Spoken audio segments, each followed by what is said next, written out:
dan aku akan bangkit. Dia mengatakan dia akan bangkit. Dia akan disiksa. Anak manusia akan mengalami penderitaan. Anak manusia akan disesah. Anak manusia akan diserahkan kepada imam-imam untuk dihakimi. Dia tidak berbicara aku. Contoh, ketika dia mengatakan begini. Matius 17 nomor 23. Yesus berkata, mereka akan membunuh dia. Dan dia akan bangkit pada hari ketiga. Matius 20 nomor 18. Yesus berkata, sekarang kita pergi ke Yerusalem. Dan anak manusia akan diserahkan kepada imam-imam. Dan mereka akan menjatuhi dia. Hukuman mati. Dia. Markus 9 nomor 31. Yesus berkata, anak manusia akan diserahkan kepada manusia. Dan mereka akan membunuh dia. Dia. Markus 10 nomor 33. Mereka akan menyerahkan dia. Lukas 18:33. Yesus berkata, mereka menyesal dan membunuh dia. Yesus tidak pernah mengatakan mereka akan membunuh aku. Tapi membunuh anak manusia, membunuh dia. Dia akan bangkit pada hari ketiga. Jelas itu. Tapi lagi-lagi orang Kristen mentafsirkan itu adalah Yesus sebagaimana keinginan iblis. Iblis yang menginginkan kematian kepada Yesus. Pencipta langit dan bumi mau nggak Yesus itu dibunuh? Nggak mau. Tuhannya Yahudi nggak mau Yesus dibunuh. Tapi iblis mau agar Yesus dibunuh.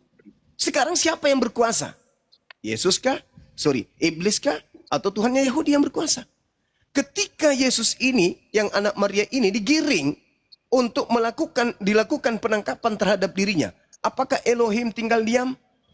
Tidak mungkin. Di dalam Keluaran 23 nomor 7-8, apa kata Tuhan di situ? Jangan kau bunuh orang benar. Jangan kau bunuh orang yang tidak bersalah. Sebab aku Tuhan tidak akan membenarkan orang yang bersalah. Orang bersalah tidak mungkin dibenarkan. Dengan kata lain, orang yang punya dosa tidak mungkin ditebus dosanya dengan menggunakan orang yang benar. Kecuali dalil itu dirubah. Bunuhlah orang yang benar dan bunuhlah orang yang tidak berdosa sebab aku Tuhan akan membenarkan orang yang bersalah. Kecuali dirubah kayak begitu. Tapi kan faktanya tidak. Yesus sendiri mengatakan dalam Lukas 24 nomor 44. Apa kata Yesus? Harus tergenapi semua yang tertulis tentang aku di dalam kitab Taurat. Termasuk Taurat. Nah, 23 dari Keluaran, nomor 7, nomor 8. Jangan kau membunuh orang yang benar. Yesus orang benar. Jangan kau bunuh. Jangan kau membunuh orang yang tidak bersalah. Yesus tidak bersalah. Apa perintah Tuhan? Jangan kau bunuh.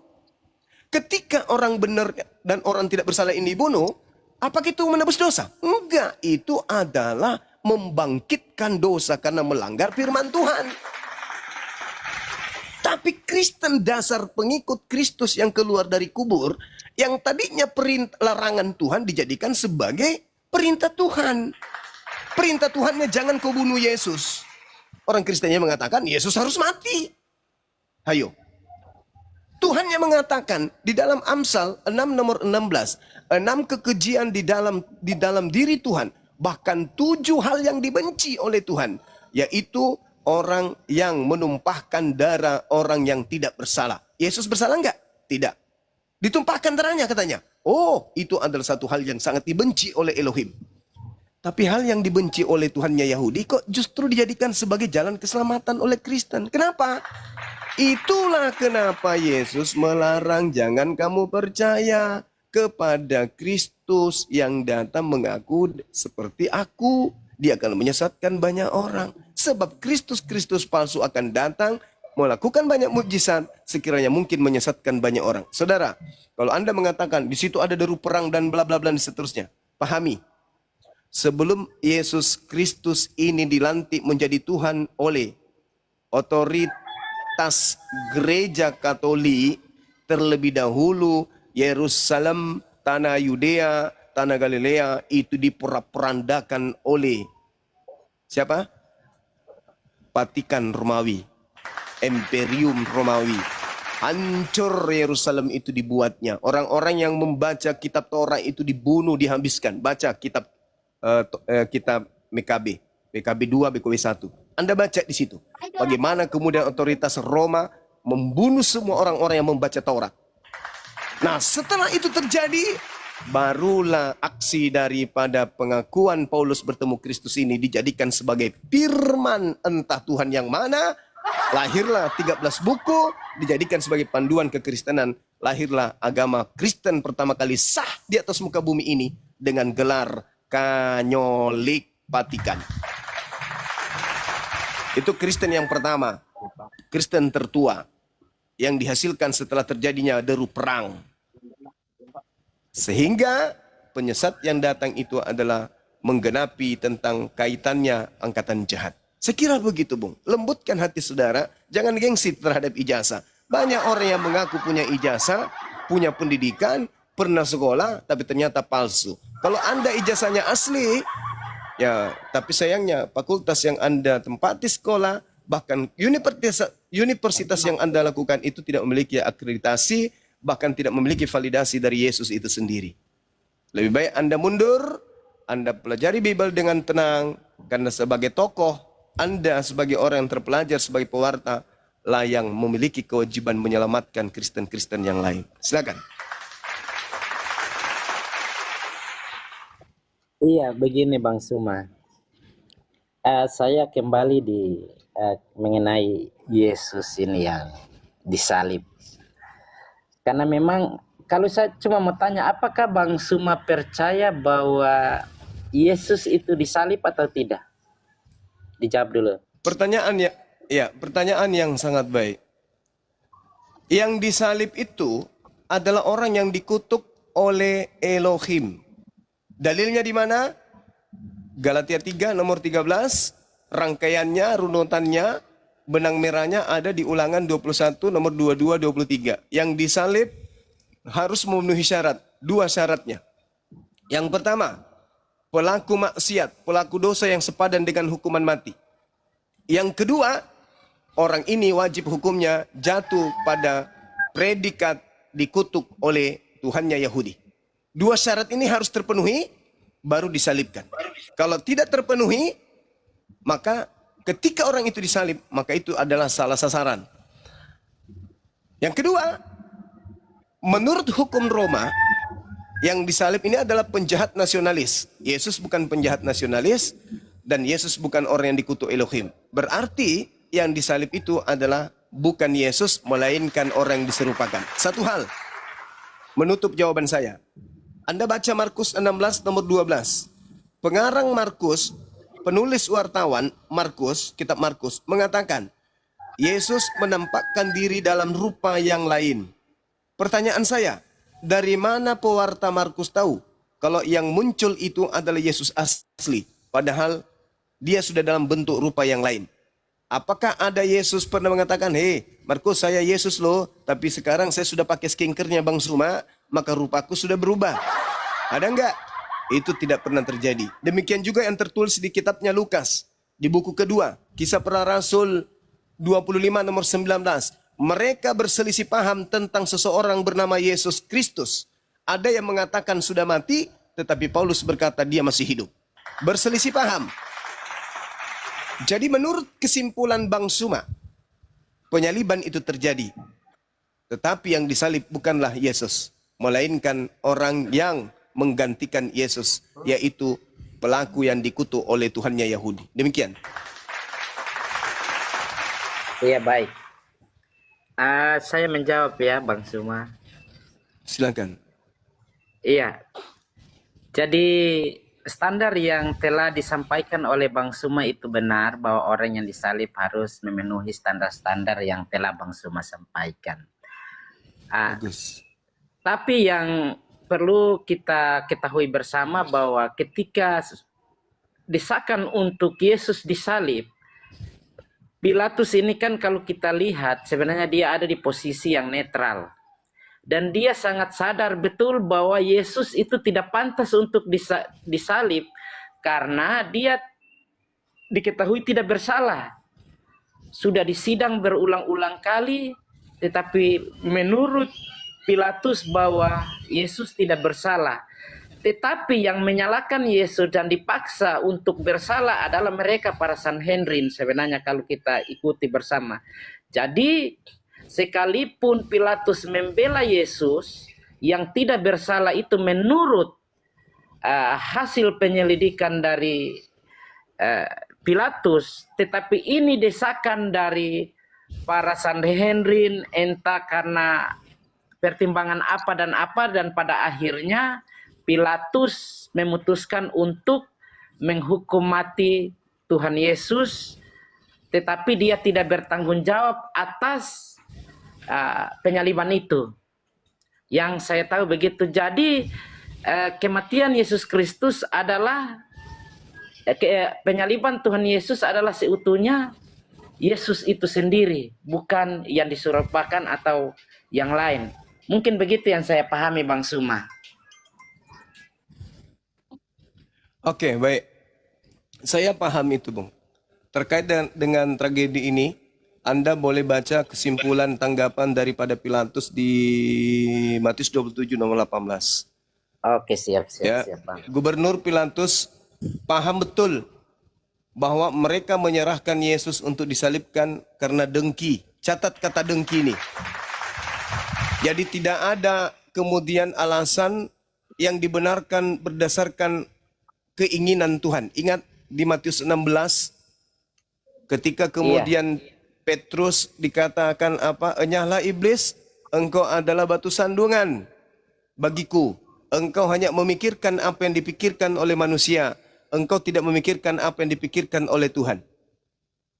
Orang boleh seluruh dunia berkongkok-kongkoh, boleh berkongkok-kongkoh, berupaya menangkap Yesus karena dengki, karena iri, karena cemburu, karena hasad, ya, karena pongahnya, penyakit hati, iri hati, dengki dan seterusnya. Boleh bersepakat. Boleh mendatangkan kemudian tentara terhebat di dunia untuk menangkap Yesus. Boleh mereka membawa tombak yang dipersiapkan untuk menombak Yesus. Boleh mereka mempersiapkan ludah yang tidak pernah sikat gigi selama 10 tahun baru meludahi Yesus. Boleh juga kemudian mempersiapkan telapak tangan sebesar telapak tangannya bom untuk nampar mukanya Yesus. Boleh. Tetapi apakah pencipta langit dan bumi akan tinggal diam? Itu permasalahannya. Iya. Apakah pencipta langit dan bumi akan tinggal diam melihat orang yang dikasihinya, melihat utusannya yang soleh, mau teraniaya, mau dizolimi. Sedangkan di dalam kitab Anda sendiri, Yesus berkata, harus tergenapi, aku memang harus pergi. Sesuai dengan apa yang tertulis tentang aku. Di dalam kitab Mazmur, di dalam kitab Amsal, di dalam kitab Taurat, di dalam kitab Tanak. Bukan di dalam kitabnya orang Kristen. Markus, Matius, Yohanes, Filipus, Roma, dan seterusnya. Bukan di kitab itu. Tetapi yang harus tergenapi adalah kitab-kitabnya orang Yahudi.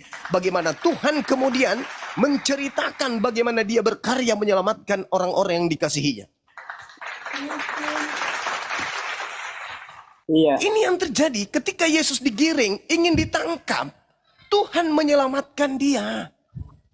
Maka diangkatlah Yesus ini. Suci dia. Dan yang menggantikannya adalah orang yang dikutuk oleh Elohim. Anda baca kemudian. Anda baca dalam Amsal 21 nomor 18. Aku Tuhan akan menggantikan orang yang jujur dengan menggantikannya pengkhianat sebagai ganti orang yang jujur. Dan orang fasik pemakan suap sebagai ganti orang yang benar. Maka ketika kemudian orang Yahudi, orang Roma berkongkok-kongkoh ingin membunuh Yesus hanya karena dengki, maka Elohim tidak membiarkan itu. Elohim tidak membiarkan. Yesus ini adalah orang yang soleh. Apa kata Yesus di dalam Matius Yohanes 14 nomor 31? Apa kata beliau? Dunia ini harus tahu. Artinya apa? Orang Indonesia harus tahu bahwa aku senantiasa mengasihi Bapa sebab aku senantiasa melakukan apa yang diperintahkan Bapa kepadaku. Anda baca di dalam Yohanes 5 nomor 29. Apa kata Yesus? Bapa yang mengutus aku tidak membiarkan aku seorang diri. Dia senantiasa menyertai aku. Sebab aku selalu berkenan melakukan apa yang diperintahkan kepadaku. Jadi bagaimana mungkin Yesus orang yang dikasihi, orang yang intim, orang yang diciptakan oleh Bapa dari tangannya sendiri tanpa melalui seorang laki-laki. Rela kemudian dijadikan sebagai tumbal oleh keangkara murkaan Yahudi pada masa itu. Dengan eksekutor orang Roma, penjajah. Gak mungkin. Itu lawak-lawak. Makanya Yesus mengatakan dalam Yohanes 8 nomor 37. Coba Anda baca. Orang-orang yang ingin membunuh Yesus itu dikatai Yesus sebagai apa? Anak-anak setan. Mereka yang berupaya membunuh Yesus adalah anak-anak setan. Kata siapa? Kata Yesus. Mengapa engkau ingin membunuh aku? Sebab kamu tidak memperoleh firman-Ku di dalam dirimu. Aku orang yang datang kemudian mengajarkan, menyampaikan firman Tuhan. Hal ini tidak dilakukan oleh Abraham. Tapi mengapa engkau berusaha untuk membunuh aku? Nomor 4-empatnya, iblislah yang menjadi bapakmu dan kamu mau melakukan keinginan bapakmu. Sederhana, terakhir. Apa tujuan iblis merasuki Yudas? Tujuannya apa? Ya untuk menyalibkan Yesus. Itu tujuan iblis merasuki Yudas. Apa tujuannya imam-imam kepala mahkamah agama melakukan kesaksian-kesaksian palsu dan tipu muslihat? Ya untuk membunuh Yesus. Arti penyaliban yang terjadi pada masa itu adalah kedengkian yang diasaskan oleh propaganda iblis. Bukan menyelamatkan manusia dari dosa, bukan. Tetapi justru mengurung manusia ke dalam dosa. Sekali lagi, penyaliban yang terjadi, entah itu terhadap Yesus yang asli, entah itu terhadap penggantinya sang pengkhianat. Penyaliban itu untuk mengunci manusia-manusia di dalam dosa.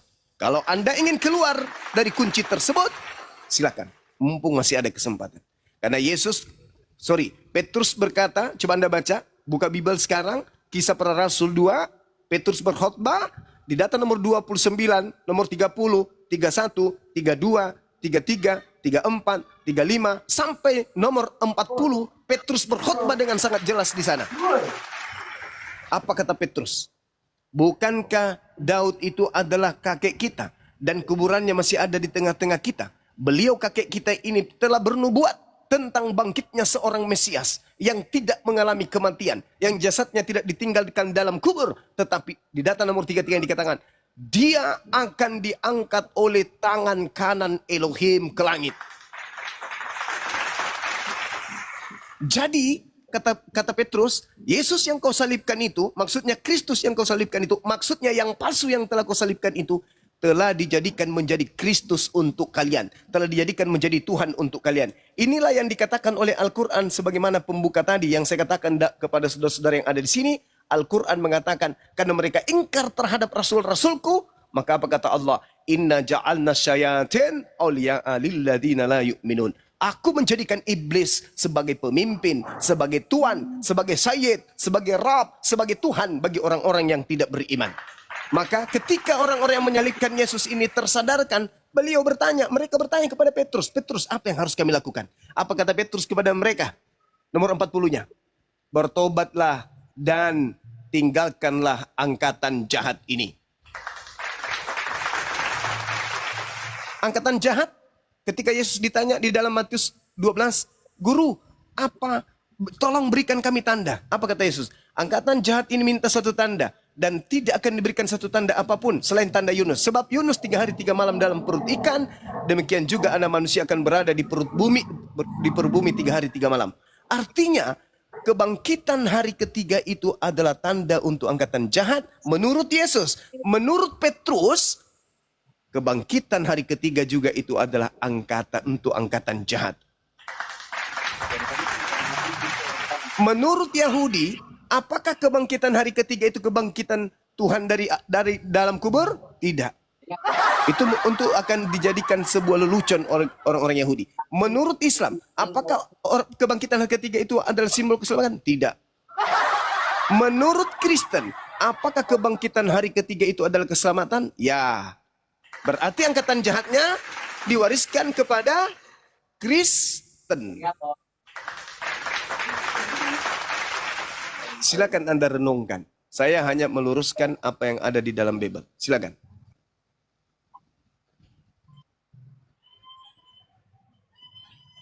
Iya. Jadi intinya begini, kalau dalam iman Kristen, kenapa Yesus harus disalib dan seakan Yod-Heh-Vav atau Elohim itu seakan meninggalkan dia, kita sudah bisa sama-sama menyaksikan dalam cerita Alkitab bahwa ketika Yesus di Getsemani, dia sesungguhnya sudah meminta supaya penderitaan yang akan dialaminya berlalu. Tapi Tuhan tidak menjawab dan seakan Yesus ditinggalkan sebagai seorang anak manusia yang seutuhnya. Dari situ saya berkesimpulan bahwa ketika Yesus di atas kayu salib, dia tentunya menggantikan, sekalipun dia tidak berdosa atau tidak bersalah, tetapi dia tetap harus tergantung di kayu salib demi untuk umat manusia. Seharusnya yang tergantung itu adalah manusia pendosa, tetapi dia memilih untuk digantung sekalipun dia tidak berdosa. Yang itu yang saya pahami, Bang Suma. Jadi Yesus yang tergantung di kayu salib adalah Yesus yang dilahirkan oleh Maria dalam rupa manusia dan tergantung pun dalam rupa manusia. Sekalipun dia adalah firman yang hidup. Mungkin sebatas itu yang mau saya sampaikan terkait dengan Yesus yang tersalib dan mati kemudian bangkit dari antara orang mati. Oke, baik. Saya dari sesi pertama kita pertemuan ini, saya ingin tahu dari saudara sebagai pewarta, apa yang Anda pahami pada saat Yesusnya kemudian berkata di dalam kitab saudara sendiri, di Yohanes 12 nomor 31. Apa yang Anda pahami di sana? Ketika Yesus berkata bahwasanya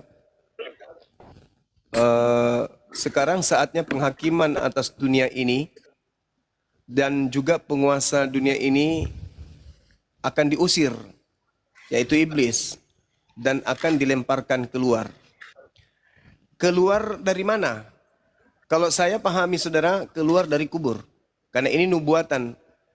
Sekarang berlangsung penghakiman atas dunia ini, sekarang juga penguasa dunia akan dilemparkan keluar. Penguasa dunia ini jelas adalah iblis.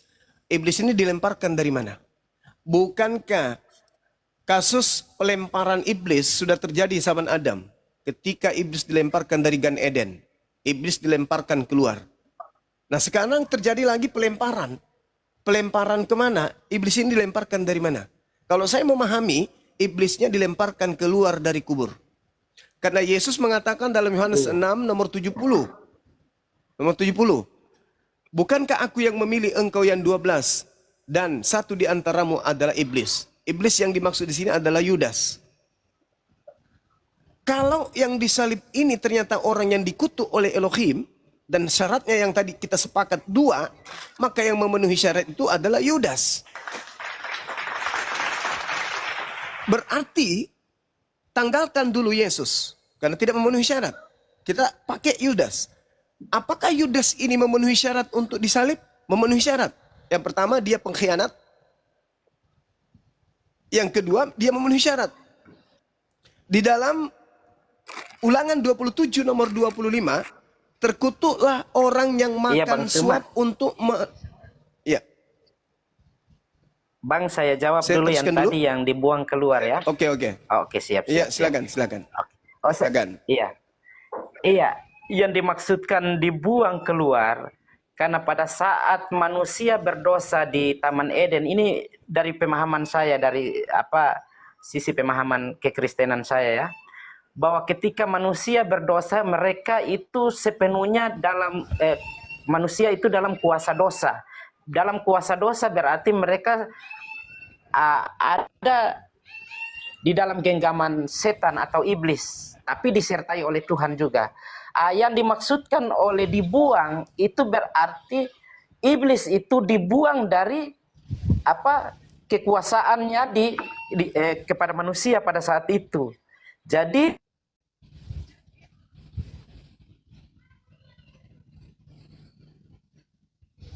sinyalnya mungkin jelek itu Pak Warta. Pak Nose, Sinyalnya. gunung, kayak lagi di gunung. Oh. Iya, dia gerejanya di pedalaman dia. Bang David ini sok tahu di gunung pula. Tuh, kan kepental. Sinyalnya dia.